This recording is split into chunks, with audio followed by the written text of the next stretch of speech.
ശുഭാപ്തി വിശ്വാസത്തോടും ശുഭചിന്തകളോടും കൂടി എല്ലാവർക്കും നല്ലൊരു ദിവസം നേരുന്നു കൂട്ടരെ.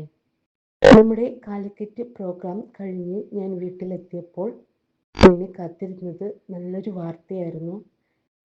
എൻ്റെ ഭർത്താവിൻ്റെയും ബ്രദറിൻ്റെയും ഒരു വലിയൊരു ആഗ്രഹമാണ് സ്വന്തമായിട്ട് ഒരു സ്ഥാപനം തുടങ്ങുക എന്നത്.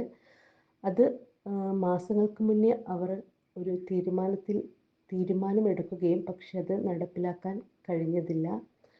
പിന്നെ അക്കാര്യം എല്ലാവരും മറന്നു വിട്ടു. പക്ഷേ ഞായറാഴ്ച അതിനൊരു തീരുമാനമുണ്ടായി. കയ്യിൽ പണമൊന്നും ഉണ്ടായിരുന്നില്ല. പക്ഷെ എവിടെ നിന്നൊക്കെയോ വന്ന് ആ ഒരു സംരംഭത്തിന് തുടക്കം കുറിച്ചു. അതിൻ്റെ ഉദ്ഘാടനം തിങ്കളാഴ്ചയാണ്. ഒരാഴ്ച കൊണ്ട് തന്നെ എല്ലാം നല്ല രീതിയിൽ സുഗമമായി നടന്നു. Thank you universe, thank you sir, thank you all of U.